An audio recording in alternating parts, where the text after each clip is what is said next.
Roberts. I'm Director of Marketing and Communications at Ardent Health. It's my pleasure to be here today at the EOP annual meeting, and we're going to be doing a virtual tour of some of the displays around the gym here today at the Ernie Davis Center. Please stop down if you're seeing this live. We're going to be here till about 5:30, 6 o'clock tonight, so if you want to stop down and see what people have to offer. I want to introduce some of my colleagues here at Ardent Health. Mind just coming around for a second? No, okay. Just so you can be there. So maybe you could just tell us your names and what you're doing here today. My name is Amir Stein. I'm a retired nurse at Elmira. My name is Bernadette Bush. I'm a per diem nurse. I work with community health. We're here doing blood pressures and promoting the American Heart Association initiative on healthy eating, good blood pressures, check it to challenge. Yes. And any other information we can give you. So if you, again, if you're seeing this live and you want to stop by, get your blood pressure checked, and get some more good health information, we're going to make our way over to this next table. Thank you. Yeah, that's I threw you guys under a bus for me to run.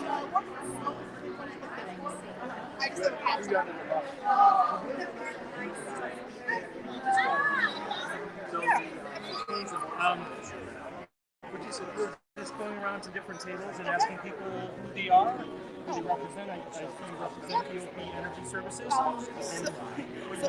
So my name is Ellen Wilcox. I am the intake specialist and the 93rd liaison for Energy Services. We work in the local Chemung and Schuyler County communities to weatherize homes. We do air sealing, insulation, duct work. We can replace heating systems. We can repair them. We also can do refrigerator replacement and water heater replacement. We essentially work to weatherize homes versus the New York elements.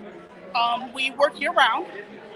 We've been doing this, the company, or weatherization has existed since 1976. I have not existed since 1976.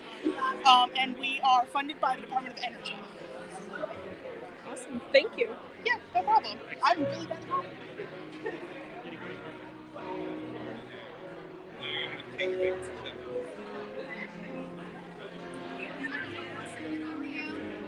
We're just going around to different tables and asking people who they represent and how you partner with EOP. So I'm here from Chemung Canal Trust Company.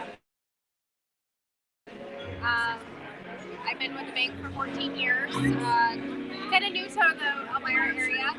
I know that I went over to EOP this summer and did a Teach Children to Save program with some of the students in their summer program.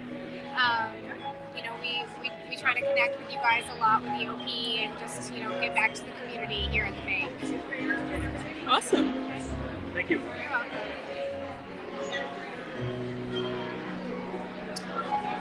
Hello.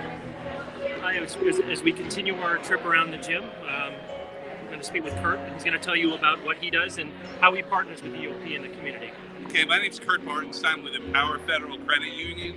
We partner up with EOP not only to provide credit union membership for their employees and HSAs and all that great stuff, but what we also do is we provide financial education to the staff and anybody who comes here.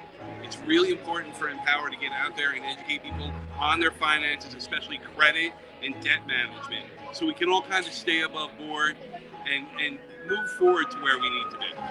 That's incredible. Thank you.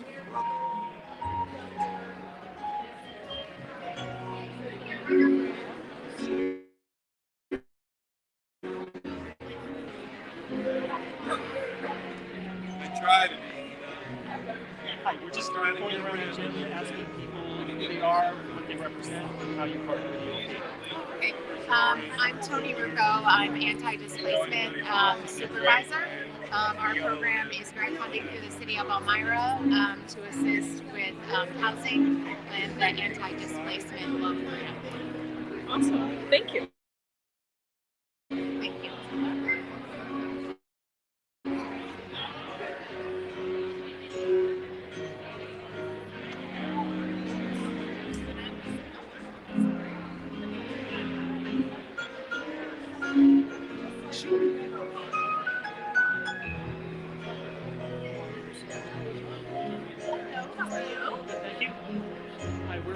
walking around the gym to talk to the different people that came in today. Can you tell us who you are and who you represent and how you partner with EOP? So we are Fidelis Care. We provide low cost and no cost insurance for the community. We do a lot of different events with EOP, and Cindy's our health benefit rep who is actually on site 1 day a week at EOP. Awesome. Thank you.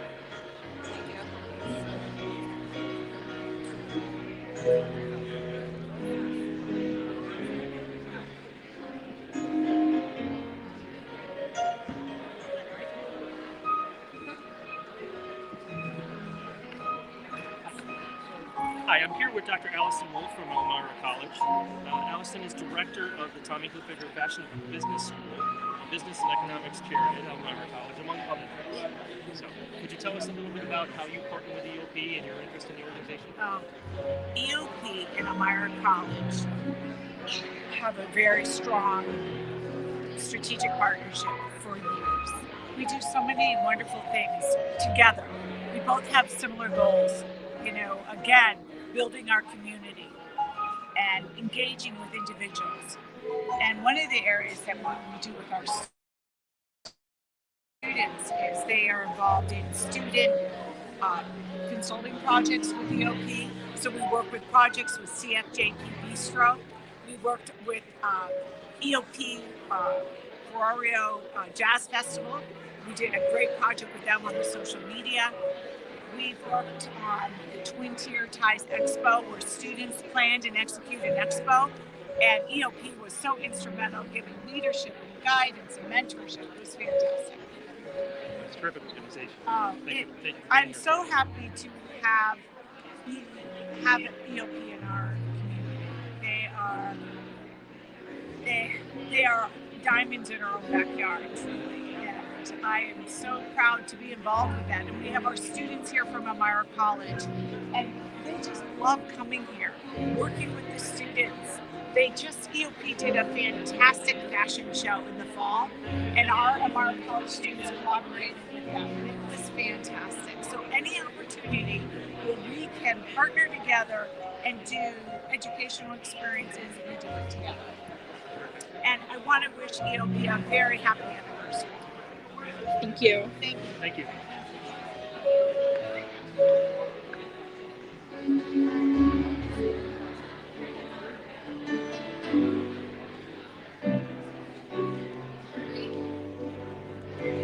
Agree. Hello, are you a literacy lion? Are you a literacy lion? I actually volunteered in the kids here. Beautiful. Well, thank you so much. We love that. We do adults, so we're a little bit out of the Head Start realm here, but this is our program. Right now we are looking at gaining volunteers to help us spread the word for Chemung and Schuyler County. You are? I'm Wendy Jackson. Thank you for being here. So how would someone get involved with the organization? So you just come to EOP, you can give us a call, you can email me, or Susan, our staff. We have a very small staff, but we have a very large base. So we have all our volunteers. We have about 8 volunteers that help us with English as a second language. We have a lot of students from different, 6 countries right now, which is wonderful. And then we have American Basic English. So adult basic English will be like the students that were born in this country and they just didn't get through school for one reason or another, and we help them with basic skills. So we enjoy it very much.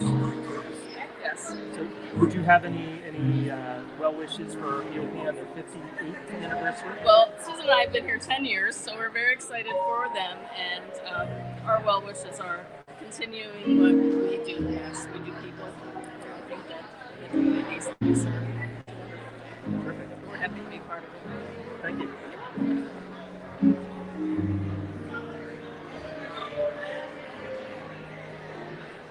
So I can hear some dip?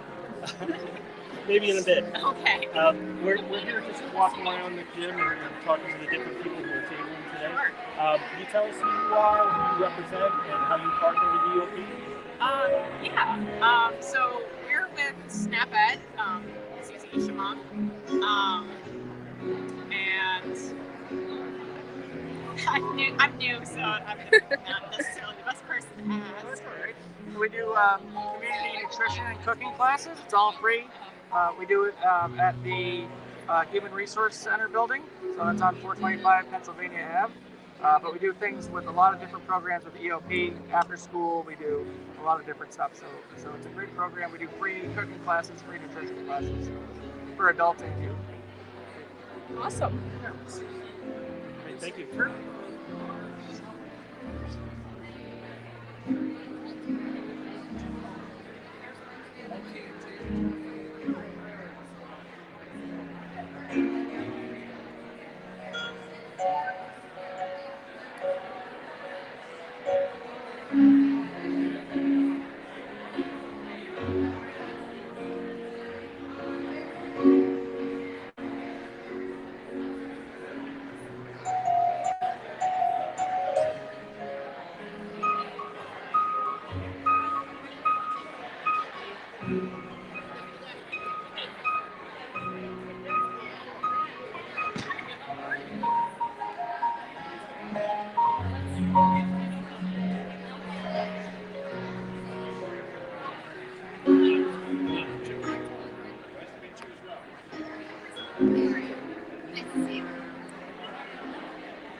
We haven't gone over to these people.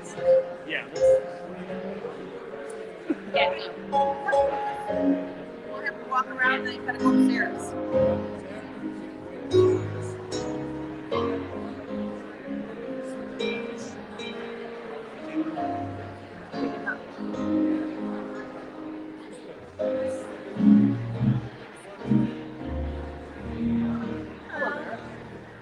We're just making our way around the gym, and we're talking to everyone that's here. Reminding the people that are out there watching, we'll be here till 5:30, 6 o'clock if anybody wants to stop by. But could you tell us a little bit about what you do here at EOP? So Nancy and I are administrative assistants / enrollment specialists, and we handle all of the kids' applications that come in for Head Start, and we process them, put them through, and then we also do a lot of outreach in the community, trying to get more families. Like this. Yep, we set up just like this, trying to get more families to fill out applications. We give away some cute EOP swag, as we call it. One of the things that I heard, and you can confirm this, that EOP is the largest daycare provider in the region, the county. I would say at least in Chemung County. Chemung County, yeah. Which I think a lot of people don't realize or don't recognize how many sites you have and how many students do you have enrolled in the program? This is a guesstimate, but it's a little over 200. I think when we're fully enrolled. Great. So. So really good program. What is the process if you want to enroll a child in the program? So they just need to contact us. We have different ways we can do the application. We can fill one out over the phone with them. We can send them one. We'll even go to them. And then they fill out the application. They have to provide us with supporting documentation for their children, birth certificate, income, other items like that. And then we will process it. We have a little system that we have to use, a little check sheet. And then once we get everything from them that we need, we would pass it off to the enrollment manager. And if there is open slots, they would be put into a classroom, or we could waitlist them as well. And all that information is available on the EOP website, I'm assuming? Yep, yeah. And there's also applications on the website. And there's also a little section, a new section on there, where they can just fill out some of their information. It's like a pre-application. It's like a pre-application, and then it will come to us and we will reach out to them. Okay, terrific. Thank you. No problem.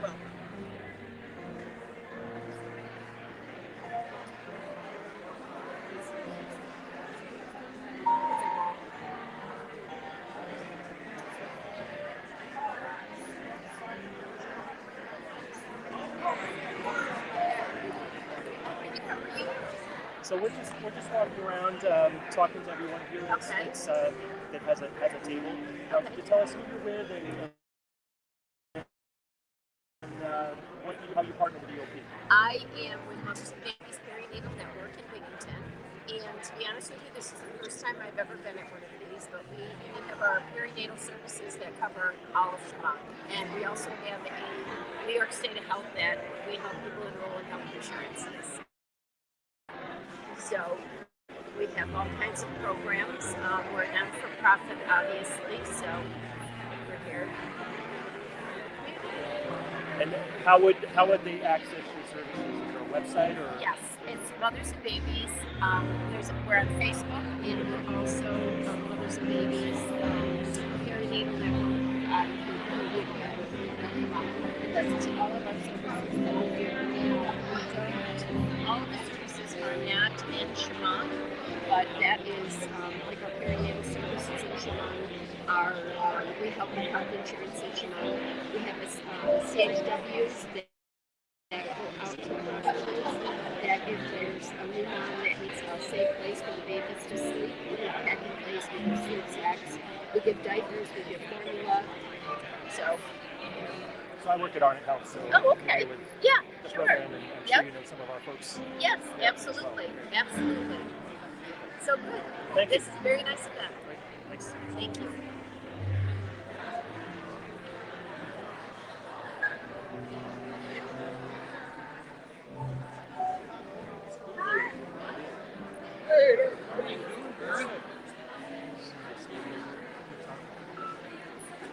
Music Are they attending? is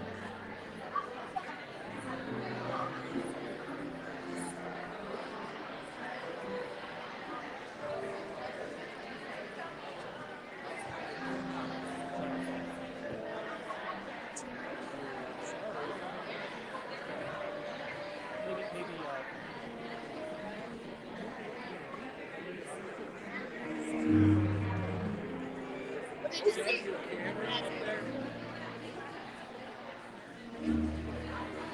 Yes, That's not your street. It is. it is.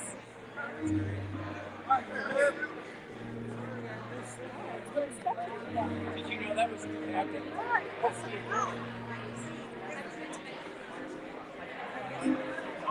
Okay.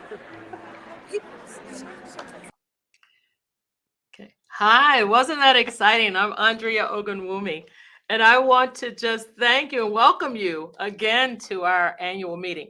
58 years, the Economic Opportunity Program has been serving the community, serving Schuyler and Chemung County. So we're really excited today to be able to even try this hybrid type of approach, because I have to tell you, as the CEO of the Economic Opportunity Program, it has been quite a venture these last 3 years, leading our organization through this time of COVID, all of the challenges we've had, the adversities we've had. But I can't thank you enough for all of your support. Your support has made the difference, as we at the Economic Opportunity Program have served more than 5,000 people. We have a phenomenal board of directors. You've already heard a welcome from Herb Smith, who is our president. And we have a great team of leaders, our senior leaders. I'll introduce some of them and share with you the names of our board members. We actually have 2 new board members today. A lot of excitement going on at the Economic Opportunity Program. We started at 9 o'clock with a leadership briefing. And so there were some of you who were signed in and able to hear our key areas of strategic focus. For us at EOP, we are truly committed to ensure that all people live with dignity. And so that's a part of our DNA.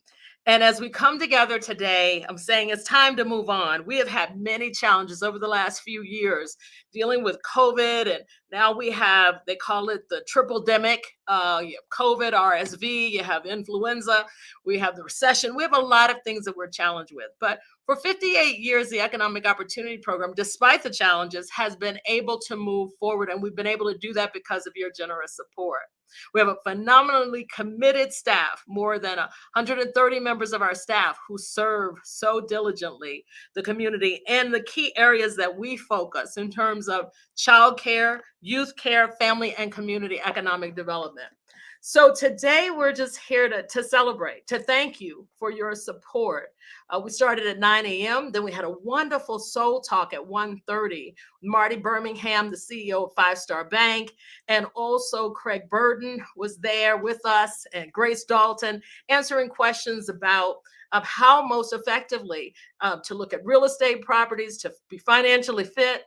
So we continue today welcoming many of our partners, those who come together with us as we work to address social determinants of health and to address the needs of our community. They're gathered in our gym, so it's not too late for you to come down, get some phenomenal information, ask questions, learn about our programs and services, as well as the programs and services of our other community partners. So we just want to thank you. We're excited because tonight our theme has been moving on. And as we were saying, you know, there's nothing that we can do about the past, but we have to move on. We have to set some more goals, and we have to be able to move forward together collectively. So we're very excited to have our keynote speaker here with us. We're going to have a conversation with Jim Reed, who's the president and CEO of Excellus BlueCross BlueShield, really the lifetime companies. And I'll talk with you more about Jim and his phenomenal team who we've been partnering with. And Guy Vickers, who is the president of the PVH Foundation and also one of the executive committee members of our board of directors. He's a member at large. He's with me to co-host tonight. But before we move through with that, let's just start, because I want to make sure that, you know, I can talk with you about our foundation, what's our vision and mission, so that you can also determine ways that you can partner with us as we move forward, because we have to move on. You know, we won't forget what happened and the challenges that still exist, even in some of the areas of social determinants of health, or, you know, healthcare and COVID and other types of challenges that we have. But we've got to figure out a way to come on back to our neighborhood, to come out, to be involved wherever we're domiciled. We have to be able to work together collectively. So let's look at where we are focusing as EOP. And so again, we at EOP, our vision and mission, we envision a community where all people are able to live together and have that ability to live economically productive and also satisfying lives. And so we believe that in order to help people achieve this type of vision, we've got to work together to create positive change. Moving on is all about positive change. And so what's so key and critical as we move on is that we work collectively, that we create innovative partnerships in order to do that. If you look at it, I often say it's right here in your hand. You keep it in the palm of your hand. People are key to us and key to our mission and vision. Working with families, providing services, providing supports for the community. And I want to thank our board of directors. They set that strategic vision for us. And then we as the executive team have to work together to determine how we're going to have programs and services that address those needs. So again, I'd like to acknowledge Herb Smith, our president, Mayor Dan Mandel, our vice president, Rick Beals, our treasurer, Georgia Verdier, our secretary, also Guy Vickers, member at large, Evelyn Williams, member at large. We have 2 new board members. One of them is Bruce Bowden. Martin Chalk is a board member, as well as our honorary member, Mr. Roland Coleman. We're 58 years old. We're celebrating 58 years. And Mr. Coleman was with the original group when they signed and chartered our agency.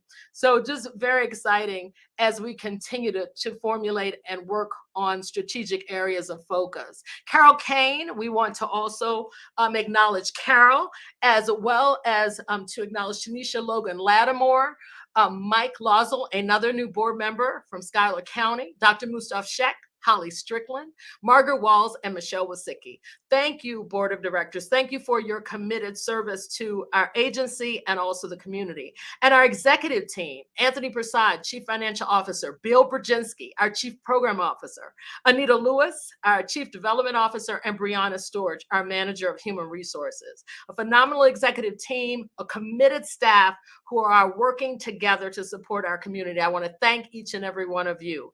And we have great, phenomenal donors, and we appreciate your support.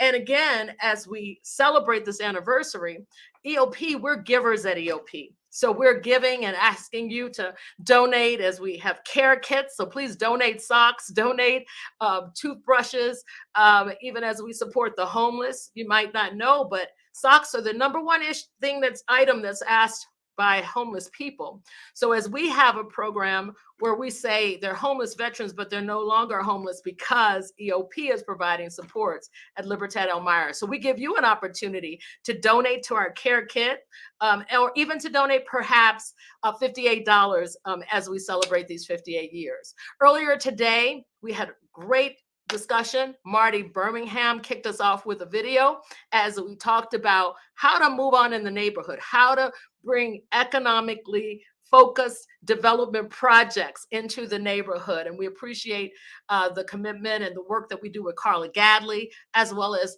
Craig Burden. And so Craig and the team are over there in the gym tonight. So come on out to talk with them right now in the Ernie Davis Community Center. As we look at moving on, what are our key areas of focus? Strategically for us, we are experts at child care, youth care, and family and youth development. But when you begin to look at how do you take that strategy at the higher level and bring it to an operational level, because you've got to be able to provide programs and services that meet the needs of the community. And so we actually have a process where we ask our community, what do you need? We will ask you tonight to help us rank our top 3 priorities of 5 areas of need that resulted from our community assessment process.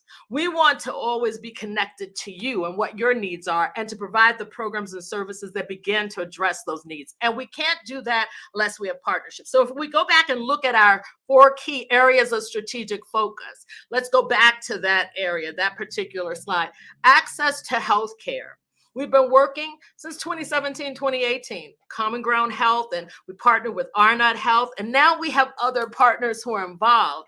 We're very excited because we were able to form, through the generous support of Excellus BlueCross BlueShield, we were able to form an ACEL clinic, a health screening clinic, to begin to address some of the issues that are impacting our community from a health perspective. We started in May of 2022. And so as we look at May 2022, we opened this clinic here in EOP. So you can come to get lead testing, whether you're a child or an adult. That partnership is with Arnott Health, Chemung County Health Department, as well as EOP and LECOM. Our LECOM docs are here to provide the supports. Now we've moved on to blood pressure screenings for adults and children. So we've moved beginning May 2022. We've already seen more than 200 people in the screening of preventative healthcare measures that make a difference as we're continuing to address with our partners the social determinants of health. Phase 3, we will continue and provide some supports and services that are connected to mental and behavioral health. So just a review, we formed a great partnership with Excellus BlueCross and BlueShield. They came to us and said, we need to be able to provide more information and get it out to the community about what was happening with COVID. So we began with a 3-part series, COVID-19 Critical Conversations for the Community. Many of you participated in that. We had more than 200 people who attended these sessions. So we began to provide information, bringing in the experts who had information that we could disseminate out to you, the community. So we've been honored to partner. And so we think that tonight is just a continuation of that as we have the next installment of a critical conversation that's important. How do we continue to form these projects and these areas of strategic focus that really will address the needs of our community? If we go back to the previous slide, let's go back a little bit. Let's look back at our other strategic areas of focus, because access to quality health care is important, but also we are leaders in the area of child and youth care with our B25, Birth to 5 program. We're able to support, and also after school programming, youth care. So children who, we work with pregnant parents, I say from womb until they're 5 years old, we're able to work with them and their parents around their early childhood development. And then we have after school programs through Centers of Excellence and also the Ernie Davis Community Center. We, in the area of food security, we are addressing the needs of people have a need to have access to more food as well. So we provide training through the CFJP Bistro program. And also we are able to support by providing more healthy and nutritious foods through our curbside feeding, which we launched during response to COVID. Daily, Monday through Friday, breakfast and also dinner meals are provided to about 100 people. And we have 8 to 10 is breakfast and 4 to 6. Right now, while I'm here sharing with you, we have staff and volunteers who are providing dinner meals as people drive up in curbside. The total amount of food, as we are addressing food security and trying to improve food security in our community, and beyond, annually about 230,000 meals. So we thank you for your support, and we will continue to address this key area in terms of goals in our community. To also talk about housing security, we're partnering with the city of Elmira and also even Vecino, as we've been involved with the Libertad Elmira project, housing 20 veterans who are no longer homeless because of our work, and also working with the entire apartment complex, the old Jones Court, which is now Libertad Elmira. We've had an opportunity to work with the city of Elmira and to begin to look at how we might address issues of homelessness or where there's a risk for individuals who might be displaced out of their homes. So through a generous grant through the city of Elmira, we've been able to launch an anti-displacement group. And so we're working with individuals to ensure that we are able to continue to address housing needs in this community. So those are how we move on at EOP, and we need your help to do that. And for us, if we look at the next slide, what we want to see is how can we ensure through a diversity, equity, and inclusion perspective, I call it JEDI, justice, equity, diversity, and inclusion.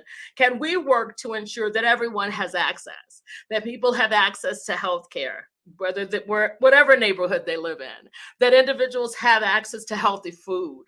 And so those are key important elements to the work that we do here at EOP. And we're not able to accomplish it without your help and your support. If you have questions, please feel free to put them in the chat box, because we're going to continue to move forward in our discussion. And so when you think about moving on, it's important to look at where you've started in order to forge ahead. We have to take action. We can't shrink back. We can't stop. We can't get distracted by some of the adversities that we face. But together we can accomplish anything. Nothing is impossible if we come together and we work together. It's so key that we have this opportunity even tonight to celebrate with you 58 years of coming together, 58 years of moving our community forward and serving our community. It's been our honor and our privilege to do that. So we also want to thank all of our staff who are so committed. I want to thank those who worked even in our anniversary, this project today. We really appreciate with the tech team who are involved. And we just thank everyone, every person who's gathered, partners who are over in the gym. They're waiting to see you. So come on over because it's phenomenal information that's available right there. I was saying we have doctors from LECOM over there. We have our Chemung County Public Health representatives over there. Arnott Health is there. We have SNAP. They're there to talk about nutritious food and how to move forward in that way. We have 5 Star Bank there. So whatever your need might be, we have representatives there tonight to help. And of course, our committed staff is there to talk about our programs and services and also to get input from you. Maybe there's a need that you have that we haven't thought of. So we want to co-create with you some of the next steps of innovative programming. So let's look back. Let's look back on what we need your help on tonight. Of course, we always need donations, but we also need you to help us get focused and clear in our strategic areas. So we want you to help rank the top 3 priorities for EOP. We ask you to do that every year because your input matters to us. We don't approach this with a cookie cutter type of approach. We want to hear from you, our community, so we can develop programming with some of our partners where we can bridge whatever gap is there and needed. So rank these top priorities for us. We want you to take a poll. And so we already have the link up top for you to take a poll. And these are the top 3 priorities that we received from our community assessment process: community health, flexible and safe childcare, housing availability, COVID-19 response, and now you can add what they're calling the triple demic, some of the other public health issues that are existing with RSV and influenza. And then lastly, food security. These were some of the areas that came out of our community assessment and getting feedback and input from you.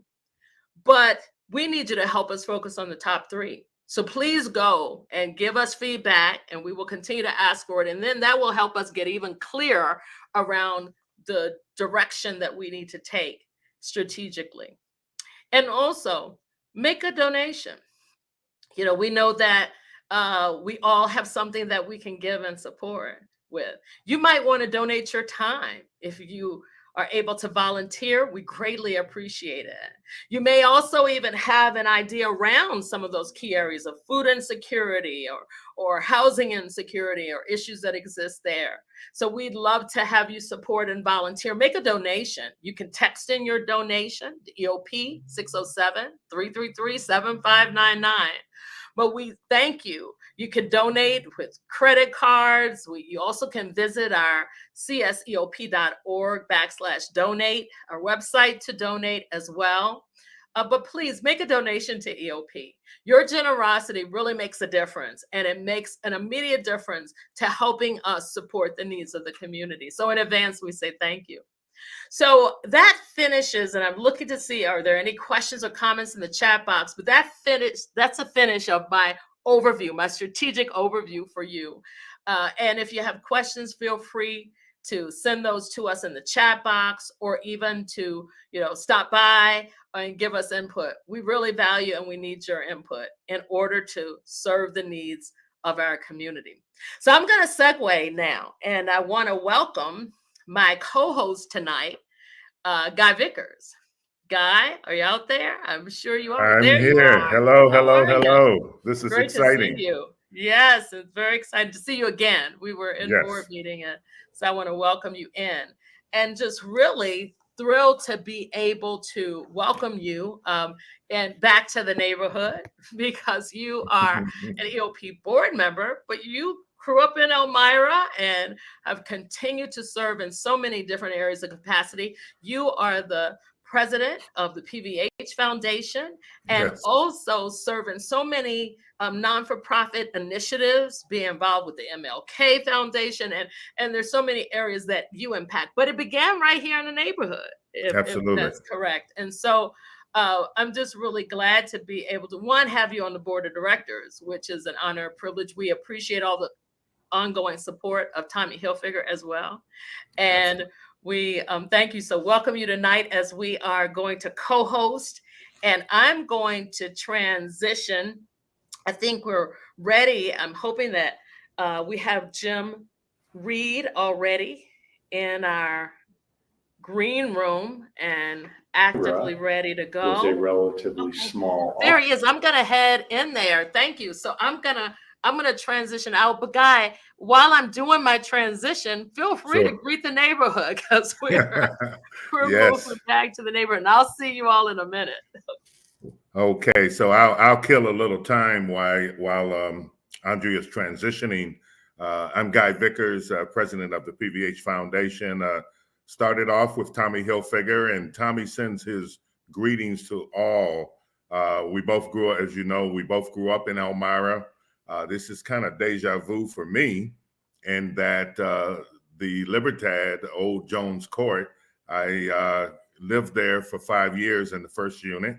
I remember 123 on the second floor, and then we moved up to the third floor, 131, my mom and two older sisters. So this is a great opportunity for me to give back. And really, it was the old neighborhood house before EOP. That's where I got my start. That's where all kinds of services was provided and encouragement for us to really strive for excellence in all that we do. And so I'm just really thrilled that I have an opportunity to give back and serve as a board member. I'm actually representing Tommy. He is very involved with EOP and loves his hometown and contributes philanthropically every year for all programs. And he's involved with Elmira College, as you probably know. And again, I promised that I would send his welcome. 58 years is a long time, but a great opportunity. I'm thrilled to serve as a co-host and look forward to asking Jim a couple questions, and then we'll open it up for questions from the live audience all around the country. And hopefully you'll have some questions to ask. But this is a great opportunity. And the last thing I think I'd like to say is to give credit to Andrea and the EOP staff. They are wonderful. They work hard. They care about the children. They care about the community. And I think that's what really makes a difference. And as a young boy growing up, I remember those days of the staff really made a difference, who cared about us, who held us to high standards, but also gave us love and tough love at times also, because we needed that.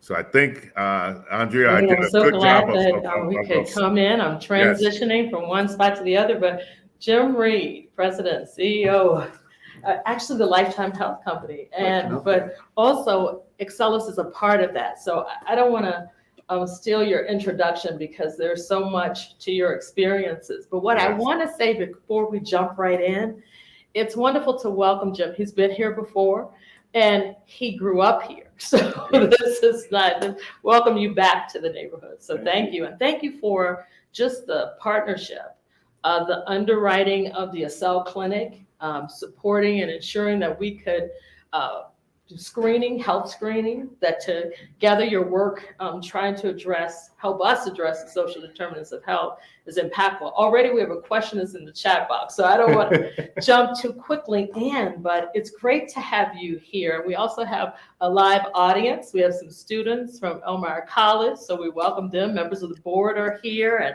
also Jessica Renner from Excellus is here. And so, Jim, many may not know your experiences and your beginning. Many might not know that you are a native Elmiran, like Guy is a native Elmiran. So we want to just have a conversation with you. And why do you think some of your experiences growing up here have impacted the vision and mission that you have at Excellus BlueCross BlueShield and the importance that the community plays in that mission. Yeah, well, thank you. I appreciate you welcoming me here and appreciate the students being here and all of those that are joining on the stream in the gymnasium.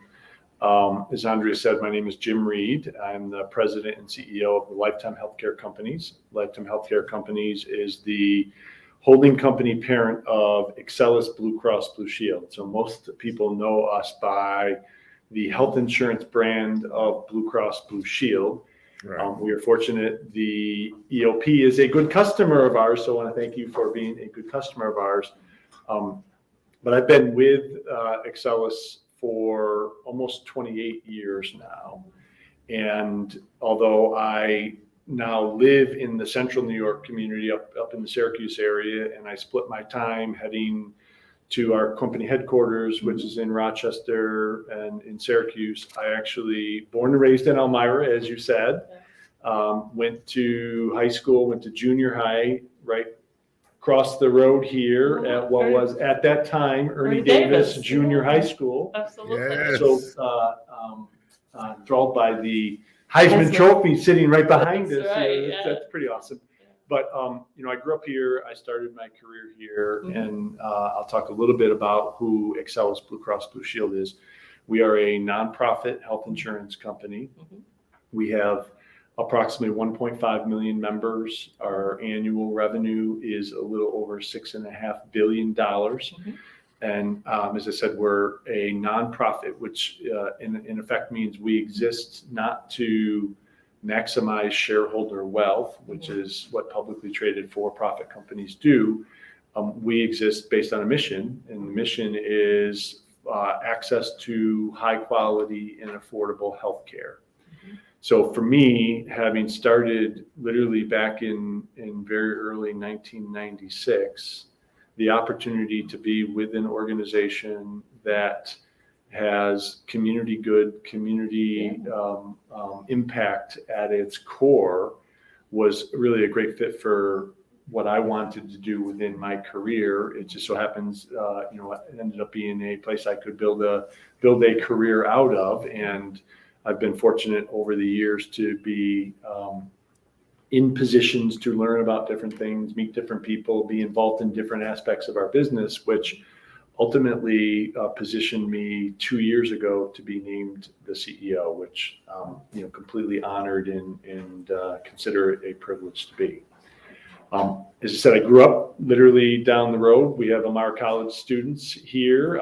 Before you arrived, we were chatting about the neighborhood because I grew up, probably a mile from Elmira College, right over by actually what used to be Elmira Free Academy, the high school, and spent the first 18 years of my life here.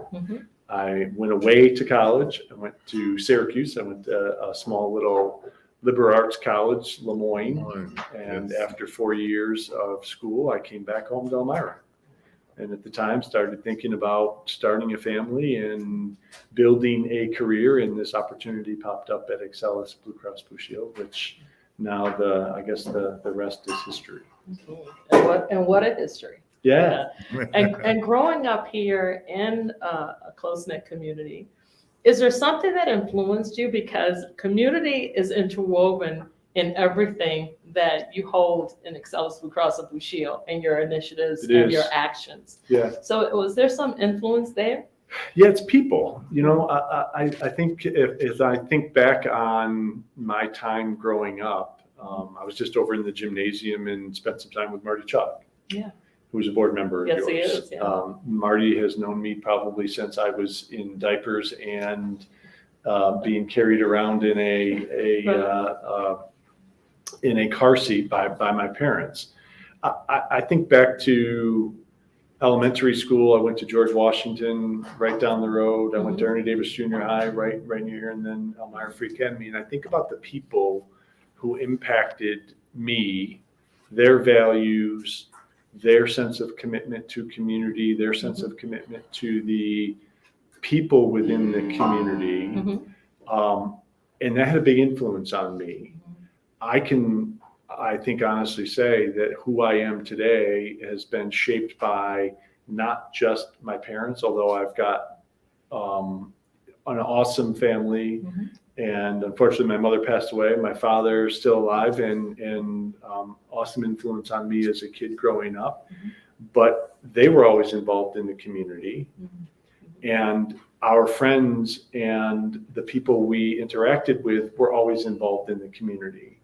And I think back to how that influenced myself and my siblings. And as I transitioned to an adult and have my own kids, it's just sort of what you do is you try to give back and you try to be a positive influence within the community that you're in. And I think that came from my early days here in Elmira. Wow, that's really very powerful, because when I began to look at some of the community grants that you have available, and we've had the benefit of receiving a Mackey grant, your grants are established for members of the community. That's right. And and so they are very framed and focused on impacts, health initiatives that drive change, addressing the social determinants of health, and also your latest focus on even maternal health, which is a national issue. But you're taking it on and moving it forward with action, because we're a community action agency. So that's always music to my ears when we see, because we want to identify a problem, but we're solutionists. So at EOP, it was great to begin to partner more with Excellus BlueCross and BlueShield. And so again, thank you for underwriting the Excel Clinic, because Jessica Renner was with us when we were 2017. We were in a meeting and we were talking about what could we do to begin to address these issues, high lead levels in our community, and also high COPD issues. And so there was a whole laundry list. And so together, as we were there collectively saying these issues are real and something has to happen, we were all there together trying to work on it. Arnett Health was there, and Chemung County was there. We were there at Corning Incorporated talking about these issues.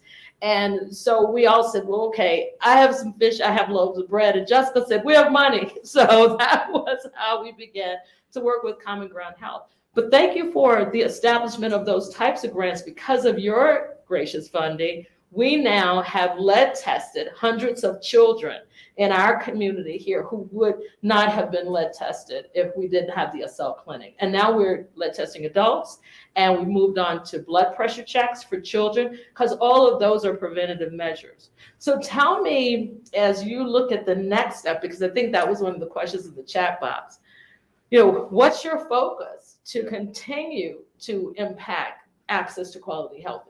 Yeah, so I totally appreciate what you just said, and I think the Excel partnership is right in line with what we want to do as an organization in making an impact in the community. And when I reference the mission, access to high quality and affordable health care, the nonprofit nature of the organizational structure, I sort of want to stress on how important that is to who we are as an organization, because that sort of broadens our effort and our perspective from trying to make money, which you run a nonprofit organization, you have to have a focus of trying to make money. Absolutely. A little bit. Yeah. You have to run your organization as a business. But at its core, if you're focused on a mission that is, when you look at your mission, you look at our mission, you look at Arnett Health's mission, they're all very similar, and they all do connect back to community good. So for us to be part of the Excel Clinic is a natural, obvious, great partnership that aligns with our mission. I happen to think, and I've experienced and learned over the years, that if you focus on the mission, you also will then have following that business success, because focusing on the mission of affordable access and quality of healthcare, what do people want when they're buying health insurance? They want access to good quality and affordable healthcare. So for us, it's sort of this full circle opportunity where community good not only raises the level of impact within the community, but it also positions us competitively in a place where it differentiates and adds value to our customers in a way that's valuable to them as well. So I think, Andrea, thinking about what's next, there are lots of things that are what's next. Lots of opportunity for what's next. And I'd start by saying that the people who know about what's next the best are people like you, because you're here doing the work in the community on a day in and day out basis. So you best understand what the needs are. It's not Jim from wherever my position is and where I sit. It's the people that are actually in the community, in the field, doing the great work that know what is next. But I would tell you that across all of upstate New York, we have seen COVID has exposed so many health equity issues that exist across all of our communities. When we were all forced in, literally almost like 3 years ago to this day, we were forced to shelter in place and not leave our homes and very sporadically interact with people. At that point, it became obvious, if you don't have an ability to get good quality food, access to go to a store to get good quality food, access to delivery of good quality food, access to testing for COVID. And you think back to mid-year, early 2020, when the opportunity to get testing was drive-through clinics in places that were not on every street corner in every neighborhood. If you don't have a car, how are you going to get there? Yeah. And we've seen in different communities what are now being labeled pharmacy deserts. For access to prescription drugs to manage your blood pressure or your cholesterol or other conditions you may have, how do you have access to get your prescription drugs? Good quality housing, basic things that you referenced when we first started talking, the social determinants of health. I think the one thing that COVID has exposed probably really a big spotlight clarity on is that the social determinants of health are so important to overall community health, and that there are pockets and places within our communities where there is not an equity, there is not access, there is not quality and affordability of healthcare. And so our next effort is, how do we create partnerships with community-based organizations like yours that are doing great work within the community on a day in and day out basis, and are interacting with those people that are maybe falling through the cracks and are left out? How do we work together for things like the Excel Clinic? Yes. That are really hitting on and touching on those things. The Food Bank of the Southern Tier has been a really good partner of ours, and we've done some things with Food Bank of the Southern Tier as an example.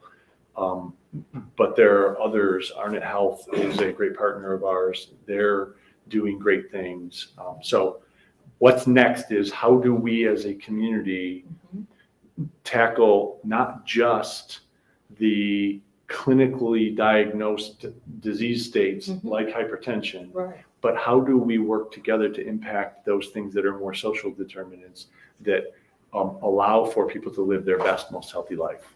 Absolutely. And thank you, Jim, because one of the things you talk about with social determinants is really understanding that definition. Food, clothing, shelter. I often say Maslow's hierarchy, really basics. But then you begin to look at neighborhoods. What's the quality of the neighborhood? So, there's so many components and different areas that we can begin to address. I know that Guy, you have some questions, and you're also looking at the chat box. So please jump right in, because we can talk for a long time. Yeah, no, I was enjoying the conversation, and in fact, I was saying, Andrea doesn't need a co-host. She's got this.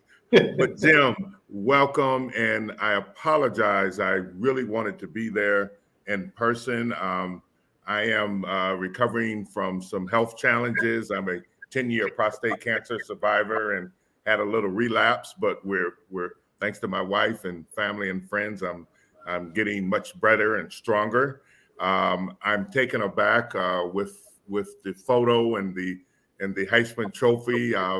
Look, I spent 5 years in Jones Court. I attended Ernie Davis Middle School and a proud graduate of EFA, class of '69. So I'm a little bit older than you, but Tommy and I both attended EFA, and he sends his regards. He is on travel.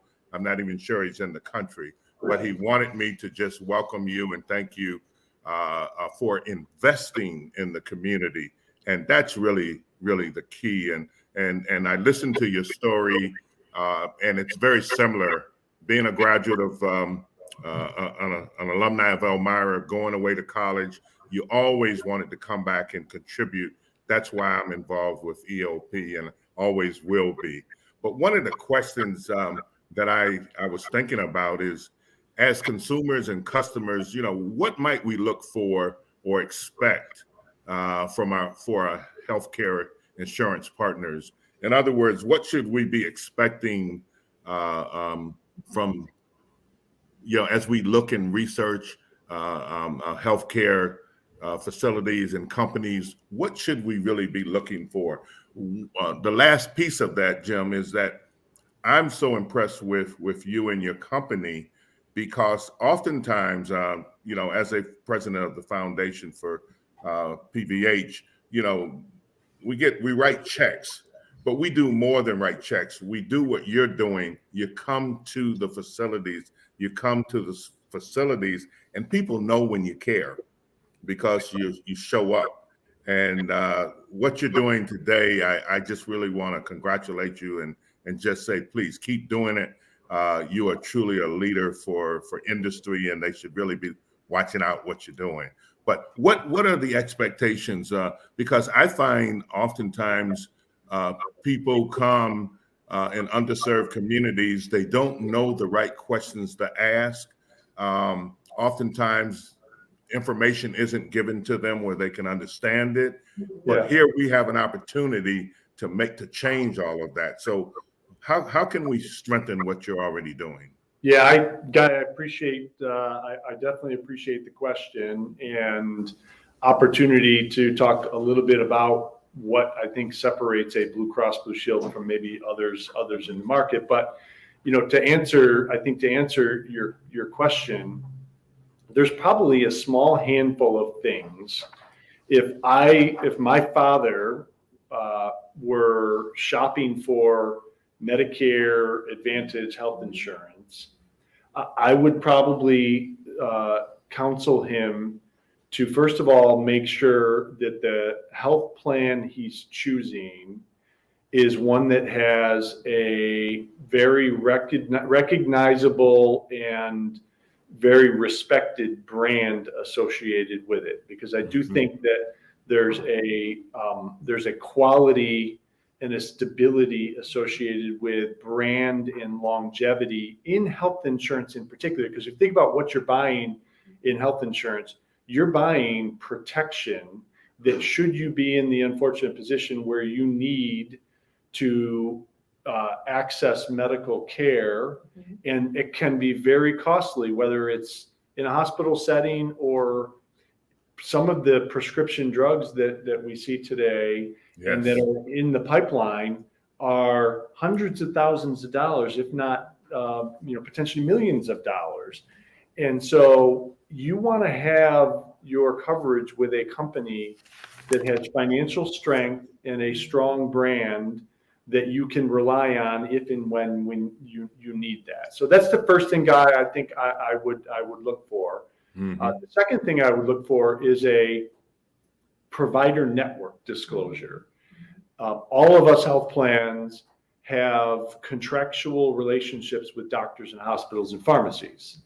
And when you use one of our participating doctors, hospitals, or pharmacy, then there is a certain ease of administration that happens thereafter. We tend to cover it in a lower cost, out of your pocket position. The billing is handled behind the scenes. You tend to have an easier administrative experience without any surprises.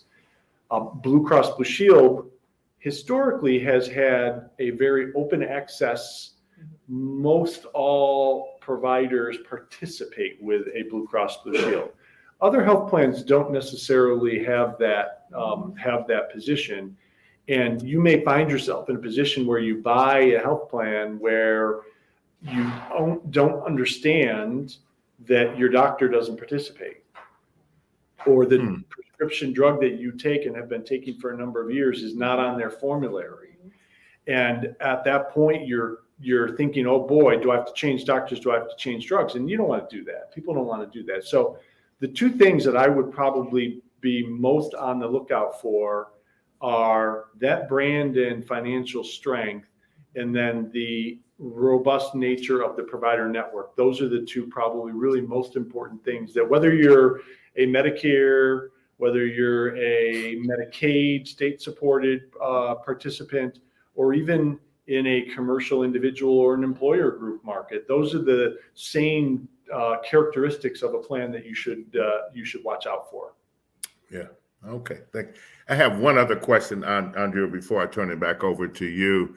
And I was thinking, Jim, I have my sister Patsy Vickers, who is also from Elmira, is actually in St. Joe's in the nursing home. She suffered a stroke, was college educated, doing well, and had a stroke, and that really brought it home for my oldest sister Cynthia and I, in terms of how do we become advocates for her to make sure that she gets the best service and the kind of services that she needs. And it still is daunting for us to understand it and to follow up on it. So I often wonder about people who don't have as much information as I have, or the opportunities to know people that I can network with. How do they survive? How do they take care of their loved ones? That's why, Andrea, I'm so pleased to see what you're doing. You're having an opportunity for people in the community to come learn about companies like Jim's, so that they can begin to see that there is a light at the end of the tunnel. We can begin to learn to ask the right questions. And with that, Jim, when we talk about 1115, this we hear all these state and federal organizations being put together, the 1115 waiver. What's your thoughts on that? Can you break it down to what are the key components of it? What should we know about it, and why is it important? Sure. I appreciate that's a great question and a great opportunity, I think, to share the first half of your comments there. Expose, I think, a gap that we have within the healthcare delivery system today, that it's embarrassing to say, the country that we live in the community that we live in, that you're absolutely correct. If you don't advocate for yourself and you don't have people to help advocate for you, then you'd be surprised the opportunities to fall through the cracks. So I definitely appreciate the story there, and you advocating for your sister.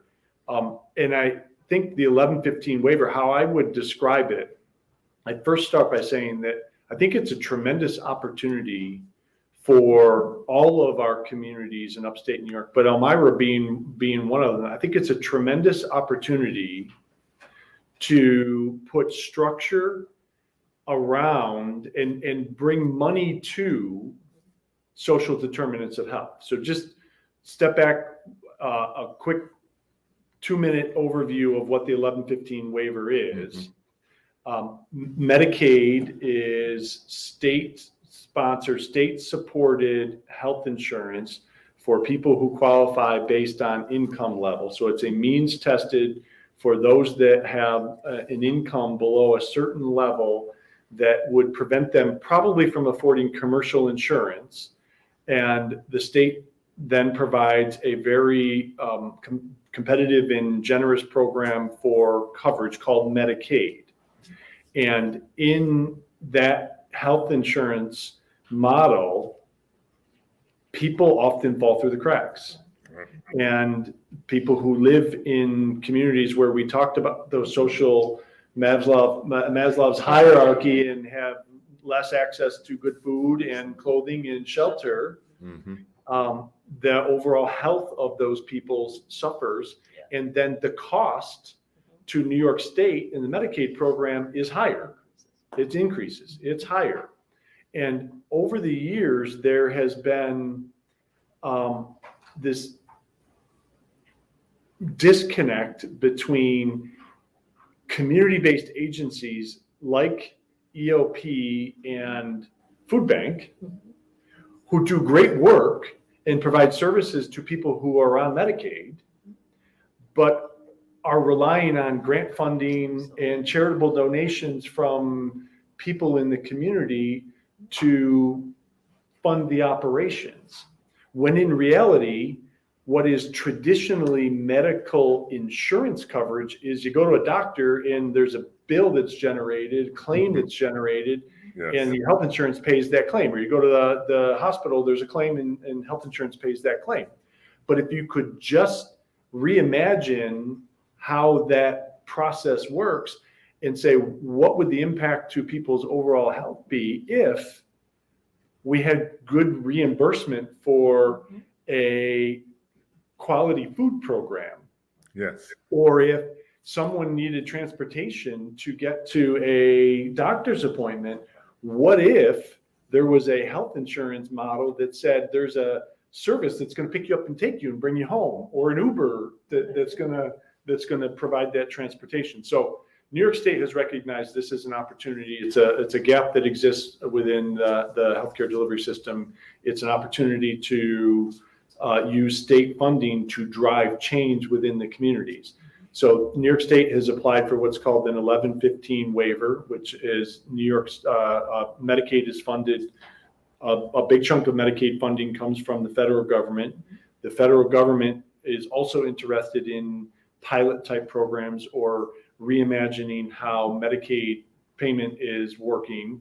And as the federal government and the state government see a model put together that integrates reimbursement and coverage for more social determinant of health type of services, that's what the intent of 1115 waiver is trying to do. So that's from a kind of a higher level intent of what they're trying to accomplish.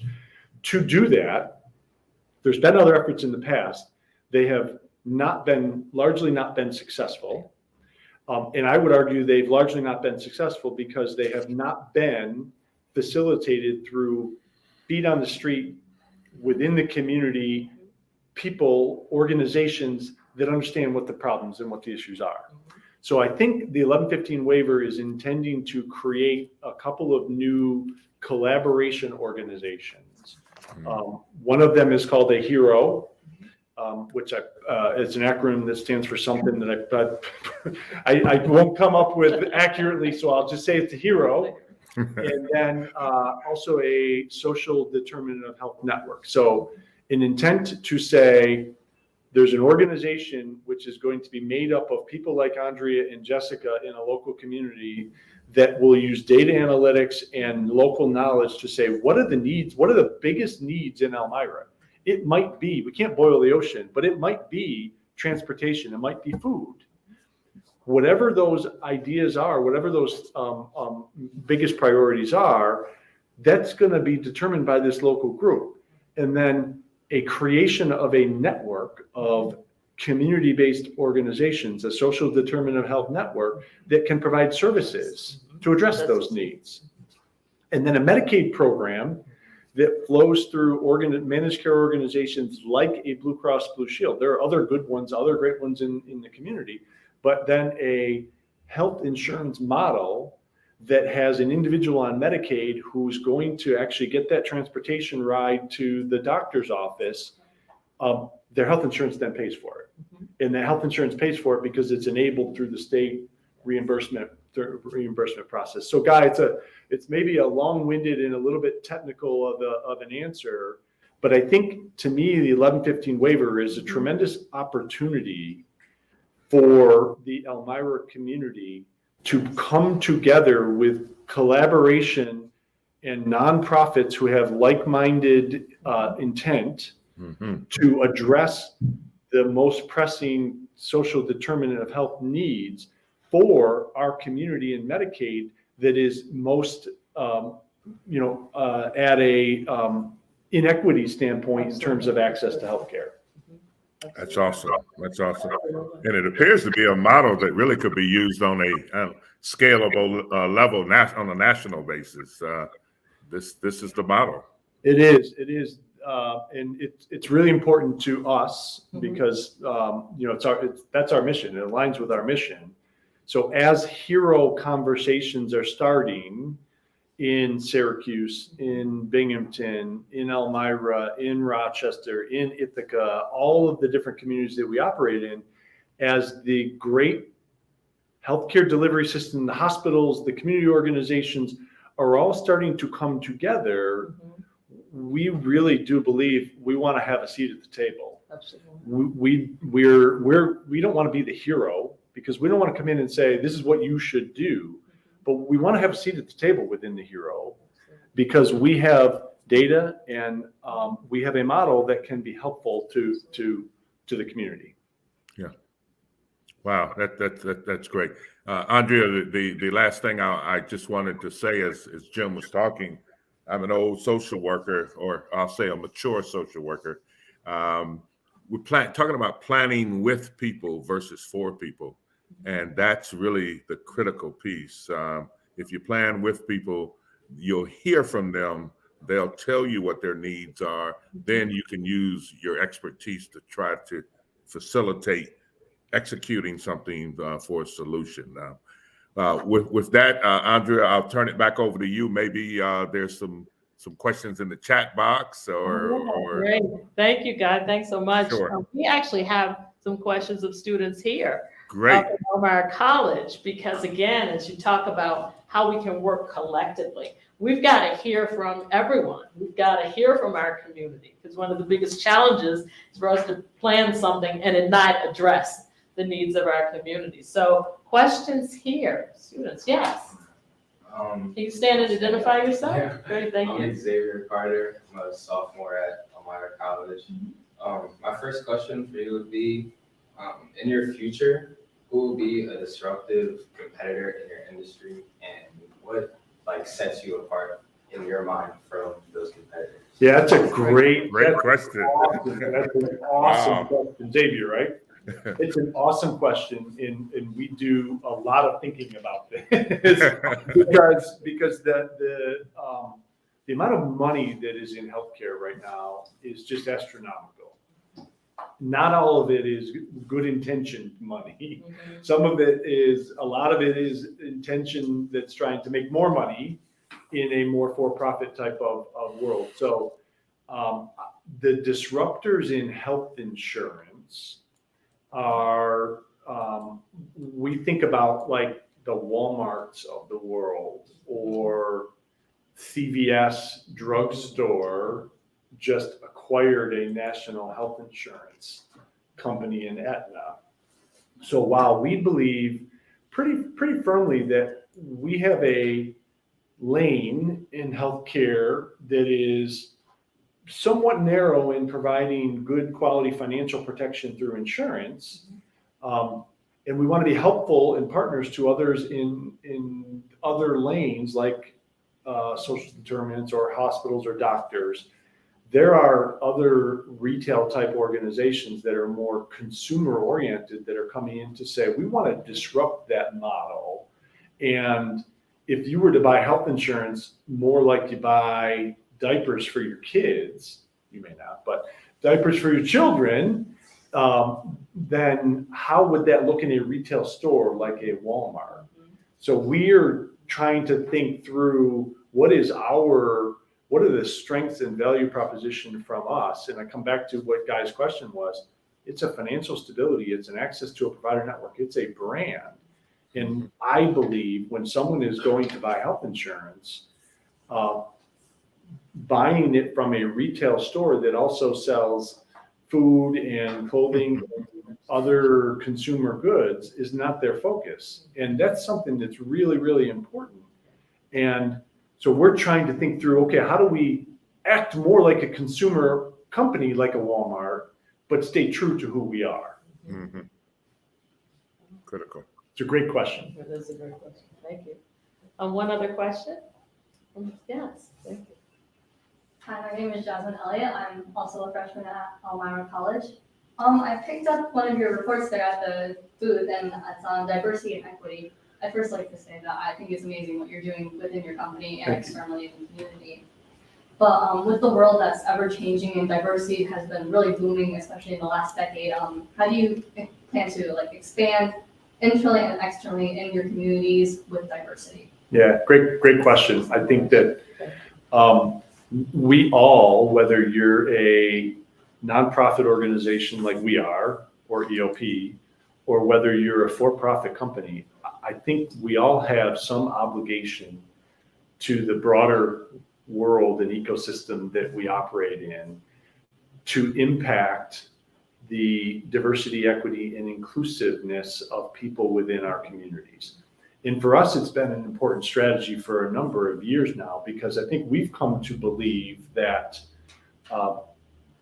for us to best serve and be successful, serve our customers and be successful in serving our customers, we have to look like and be like our customers.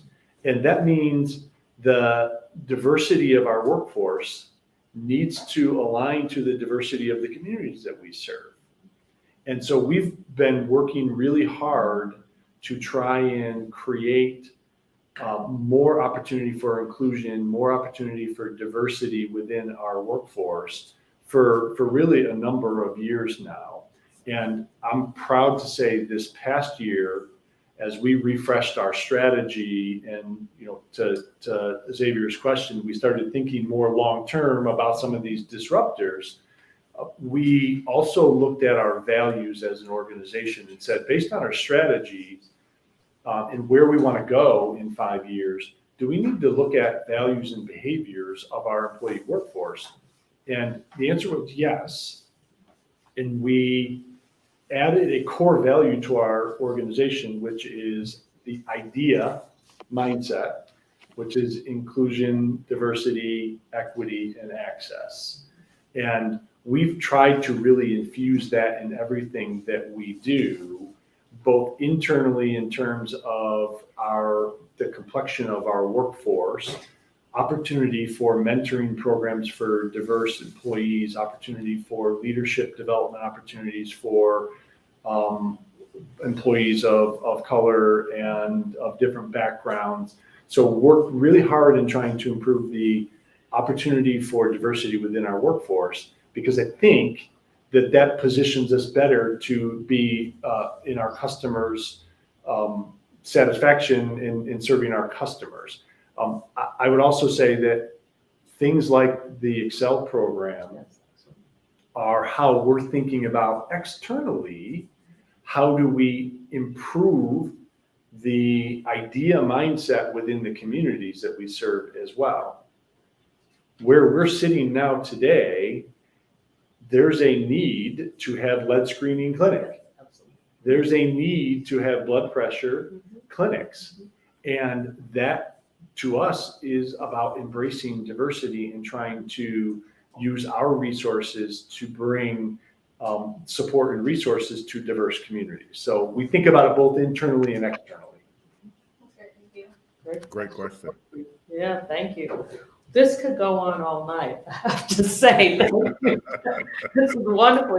We have to have you come back more so we can continue this dialogue. We have something we want to present to you. So Jacob, can you bring that forward? Because we want you to have just this view. This was actually a mural that was created and actually painted by some of the students years ago at the Ernie Davis Community Center. And it is actually, it shows the neighborhood house. Awesome. It shows the community. So we actually want to present this to you. I love it. We thank I you for love coming it. back to the neighborhood. Thank you. Today. Yeah. And you were I love it. I'm gonna hand these to my house. Thank you so much.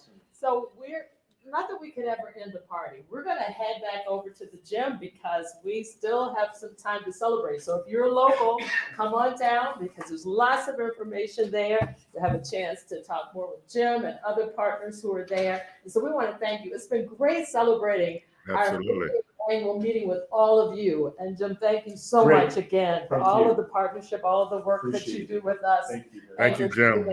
Bye. Thank you. So thank you. Look forward Thank to meeting you. Take care. We'll see you soon. And so please stay on the virtual. There's information that is coming forth about all of our partners in the virtual gallery. And then also if you're local, come on out because we're still celebrating. We're going to continue. We'll celebrate for 58 more years. So let's get this done.